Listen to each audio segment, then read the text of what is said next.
Hello friends, welcome to the third part of chapter number 2 history class 12th.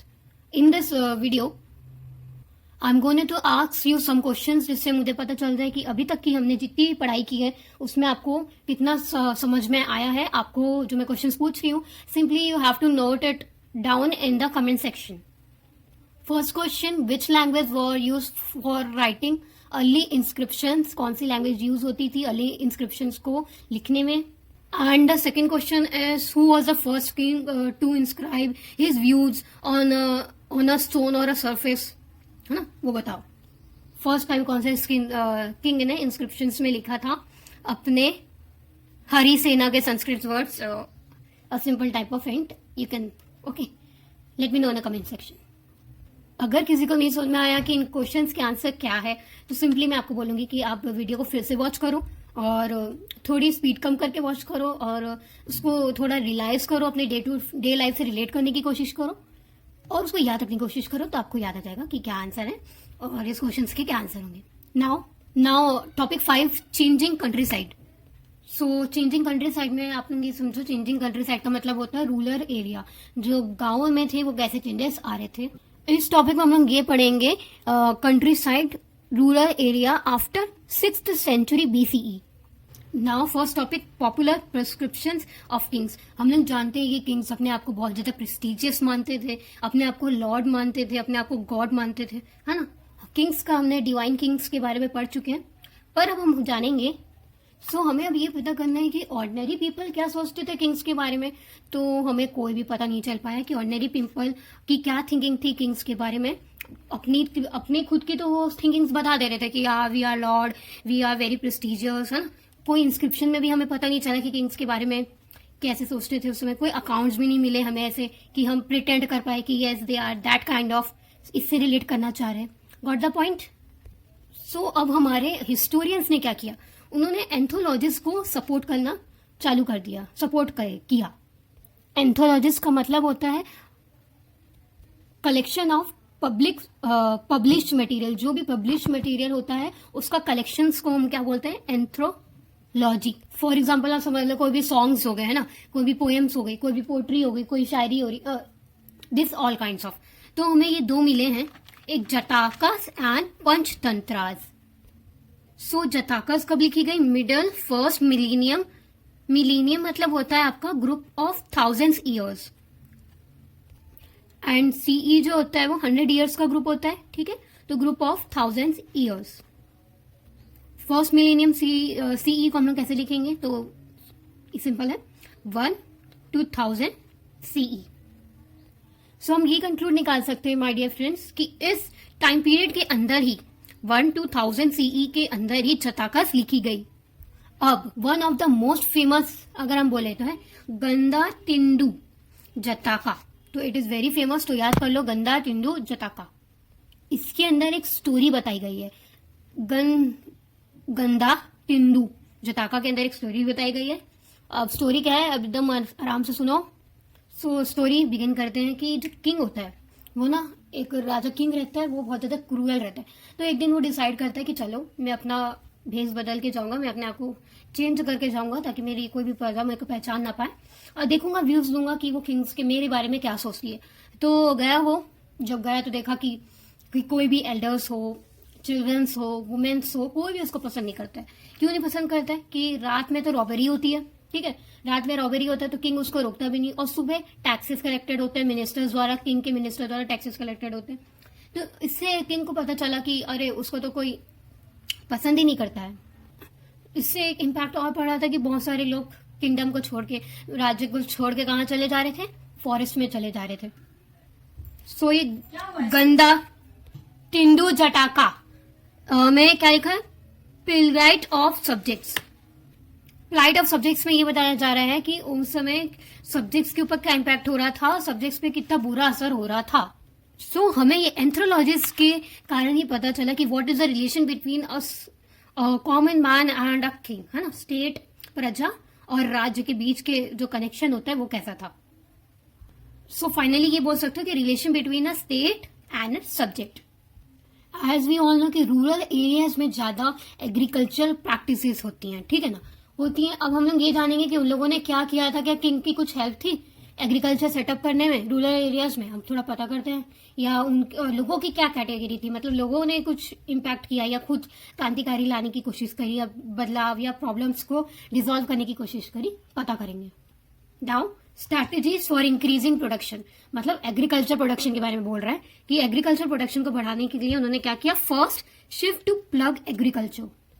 So Ganga and Kaveri में ना abundance of alluvial river valley मिलती है, alluvial soil ज्यादा होता है, ठीक है, चिकनी मिट्टी ज्यादा होती है, ब्लैक सॉइल ज्यादा होता है। तो क्या करते थे, प्लॉग करते थे, मतलब उसको कुरेदने का, मतलब ऐसे कर करके फार्मिंग जो प्रैक्टिस है हम लोग जानते हैं, प्लॉग कैसे करते हैं एग्रीकल्चर, वो स्टार्ट हो गया कब, 6th सेंचुरी BC से हो गया आपका start. Second method is transplantation. Transplantation की कौन से उसके लिए किया जाता है, प्लांट के लिए, पैडी के लिए किया जाता है। और इसमें अबंडेंस ऑफ वाटर की बहुत ज्यादा जरूरत है आपके ट्रांसप्लांटेशन के लिए, बहुत ज्यादा पानी होता है तभी ये ग्रो हो पाता है।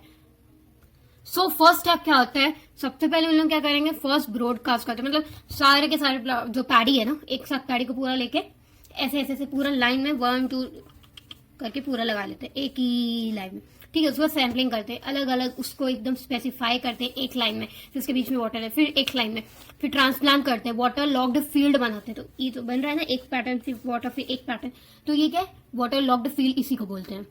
सो ये फुल प्रोसेस इसीलिए फॉलो करते हैं उन लोग क्योंकि जो प्लांट होता है ना, इस प्रोसेस के बाद वो बहुत अच्छे तरीके से सर्वाइव भी हो पाता है और उसकी प्रोडक्शन कैपेबिलिटी इंक्रीज होती है, बढ़ती है आराम से, उसकी ग्रोथ में कोई रिस्ट्रिक्शंस नहीं आती, कोई वीड्स नहीं लगते, उसको डेली बेसिस पे साफ भी करते हैं, ठीक है। अब जान रहे point, okay, I think you all have clear.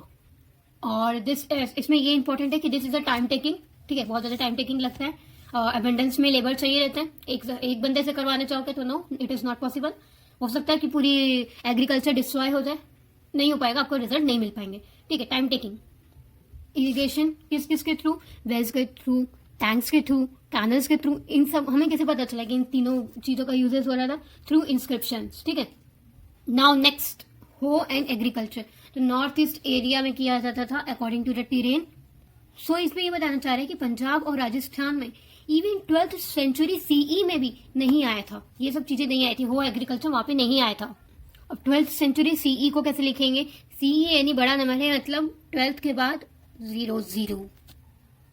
और ये बताओ मुझे 12 के पहले क्या आता है, 11, तो 1101, ये CE। सो इस टाइम पीरियड के बाद हमारा फ्लो एग्रीकल्चर होना शुरू हुआ था। सो हमने जान लिया क्या क्या स्ट्रैटेजीज थे इंक्रीज करने के प्रोडक्शन को। अब क्या करेंगे, डिफरेंसेस इन रूरल सोसाइटी, कैसे डिफरेंसेस होते थे, कोई भेदभाव तो नहीं होता था रूरल और अर्बन के बीच में, तो so we can say that differentiation among the peoples in agriculture, differentiation भी था ही एग्रीकल्चर को लेके, भेदभाव था। तो डिपेंड किस पर करता था, rich and poor, and control over land was important. तो किन कैटेगरी से आते थे, मतलब समझ रहे ना, लेवल को डिराइव करते थे कि कौन कैसा है, किसके पास, जिसके पास ज्यादा लैंड हुआ करता था, लेबर अबेंडेंस में होता था और टेक्नोलॉजी होती थी, उनको रिच कहते थे। फर्स्ट टॉपिक पे लैंड में क्या है, बुद्धिस्ट ट्रेडिशंस। तो बुद्धिस्ट ट्रेडिशंस के अंदर बात की है लैंडलेस लेबर के पास, या जिनके पास बहुत ही कम एकड़ में लैंड है, बहुत ही कम लैंड है, जिनके लिए सर्वाइवल भी मुश्किल होता है, पर poor farmers, poor peasant, poor way of agriculture कैसे वो प्रैक्टिसेस करते थे, बुद्धिस्ट ट्रेडिशन में बताया गया है तुम्हारा। ओनली पुअर पीजेंट्स या पुअर जो थे लेबर थे उन्हीं का नहीं था, लैंड रिच लेबर भी हुआ करते थे ना, जिनके पास बहुत ज्यादा लैंड हुआ करता था। तो हम बोल नहीं सकते कि प्रोडक्शन केवल पुअर सोसाइटी या पुअर लोग ही करते थे, हाँ पुअर लोग करते थे पर उनको इतना ज्यादा आउटकम नहीं मिल पाता था, क्योंकि पूरा आउटकम रिच सोसाइटी ले जाती थी, रिच लेबर ले जाते थे, रिच जिनके पास ज्यादा लैंड है वो ले जाते थे। सेकेंड, लीवर में पाली टेक्स्ट होती है, पाली एक टेक्स्ट होती है, और गानापति में, गानापति का मतलब समझ जाते हैं, ऐसा पीपल, ऐसा जन जो कि उस चीज का ऑनर है, एक हाउस होल्ड का ऑनर है, एक गृहस्थी का ऑनर है, सारे वुमेन्स हो गए, स्लेव्स हो गए, है ना, और भी फैमिली मेंबर्स हो गए, सब उस जन के अंदर में ही काम करते हैं, उस व्यक्ति के अंतर्गत, उसी के अंदर में काम करते हैं। सो ये एक ऐसा वर्ड था जो कि अर्बन एलिट को शो करता था, मतलब रिच पीपल को शो करता था। नाउ नेक्स्ट, संगम टेक्स्ट, मतलब साउथ इंडियन के जो लिटरेचर होता है उसको हम संगम टेक्स्ट बोलते हैं, ये हमने पढ़े थे ना थोड़ी देर पहले। इसमें 3 वर्ड मिले, फर्स्ट है वेल्लेलाल, जिसके पास अबंडेंस ऑफ लैंड हो, ठीक है, मतलब बड़ा वाला तुम लैंड ओनर समझ लो ना, बहुत बड़ा लैंड ओनर, वेल एलार। नेक्स्ट है आपका उझावर। उझावर यानी कोई ऐसा जो कि प्लोमैन का काम कर रहा है, उस फील्ड के अंदर काम कर रहा है प्लोमैन का, तो उझावर। नेक्स्ट थर्ड आपका आदिमाई। आदिमाई मतलब कि स्लेव। तो देख रहे हो कैटेगरी को कैसे डिस्टिंग्विश कर दिया, कैसे बांट दिया गया है। तो हम ये नहीं बोल सकते कि वहां डिस्ट्रीब्यूशन ऑफ लेबर इक्वल था, या किसी भी चीज को category society wise equal distribution था, तो नहीं, ये भेदभाव वहां पे था। कभी भी क्वेश्चन आएगा आफ्टर 6th सेंचुरी बीसी के बारे में, फॉर व्हाट, तुम्हारा डिस्टिंग्विश और डिफरेंस, तो you have to write this only. अब आपका ना एक ऐसा टर्म आता है जो कि 1 मार्कर में मे बी आस्क्ड हो सकता है, आराम से आ सकता है, अग्रहारा। अग्रहारा एक ऐसी लैंड होती है जो कि किंग देता है ओनली ब्राह्मण्स को, और डिफरेंट टाइप्स ऑफ उसको राइट्स दिए गई हैं, जैसे कि आपको लैंड रेवेन्यू पे नहीं करना पड़ेगा।